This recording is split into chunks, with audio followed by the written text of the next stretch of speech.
nicht.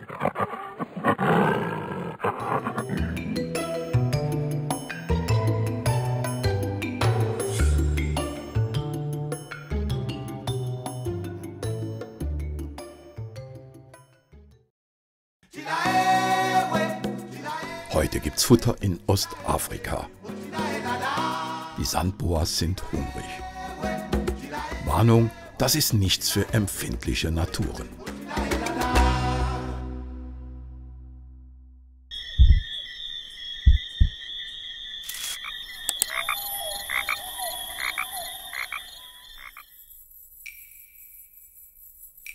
Im Reptilium sind alle Tiere gut in ihren Behältern verschlossen.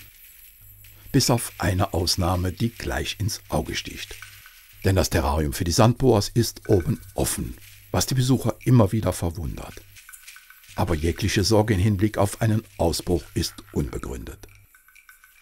Dafür ist diese kleine Schlange zu kurz und unsportlich.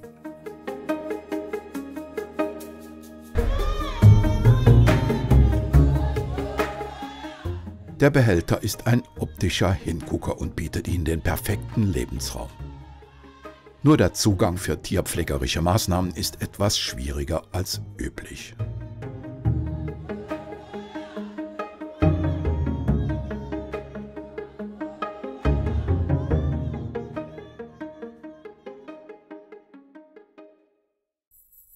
Man mag es kaum glauben, aber die vergleichsweise winzigen Sandboas gehören taxonomisch in die Verwandtschaft von Netzpython, Anaconda, Boa Constrictor und Co. Diese Zugehörigkeit hat anatomische Gründe, wie die rudimentären Beckenknochen, erkennbare Reste eines Beinpaares seitlich der Kloake sowie der Bezahnung und zweier fast identischer Lungenflügel. Aufgrund molekulargenetischer Untersuchungen ist die Einordnung der bislang sogenannten Riesenschlangen stark in Bewegung geraten. Und das wird wohl auch noch eine Weile so bleiben. Sandboas sind nicht giftig, sie erwürgen ihre Beute. Gut getarnt lauern sie im Sand vergraben. Doch im Reptilium sind sie an tote Futtertiere gewöhnt. Sobald das Futterschälchen im Terrarium steht, verlassen sie ihre Tarnung.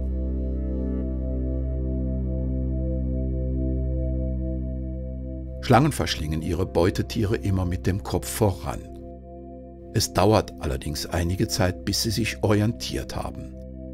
Doch mit ihrem feinen Geruchssinn kommen sie nach scheinbar endlosem Suchen an die richtige Stelle.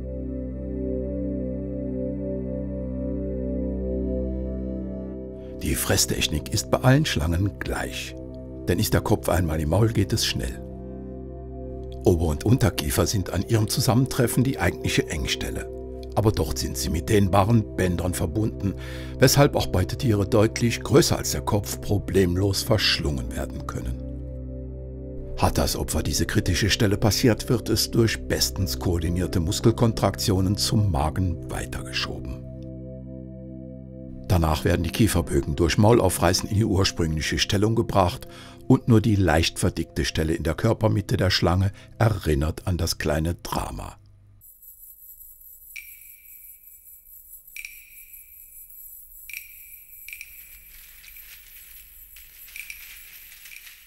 Wenn ihnen beim Fressen Gefahr droht, dann von den eigenen Artgenossen, weil man riecht nach Maus.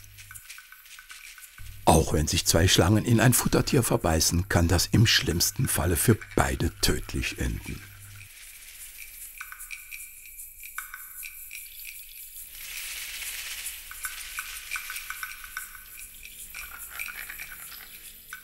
Hier konkurrieren das stattliche Weibchen und das deutlich kleinere Männchen um die Futtertiere.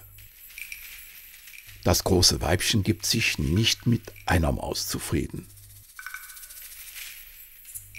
Erst die dritte Maus bleibt dem Männchen.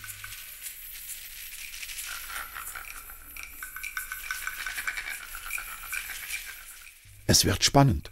Würde das Weibchen zupacken, könnte das deutlich kleinere Männchen heruntergeschlungen werden.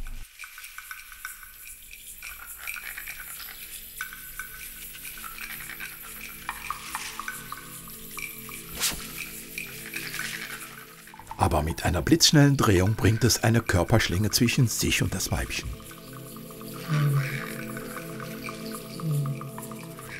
So geht es noch eine Weile hin und her. Allerdings scheint die Neugier des Weibchens größer als ihr Hunger.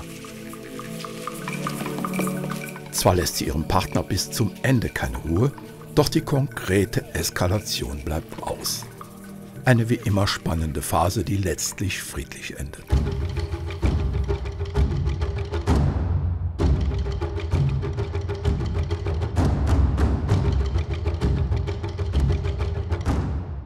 Wenige Minuten später haben sich die beiden dann wieder der Sandschicht anvertraut, die ihnen Schutz vor Hitze und Feinden bietet.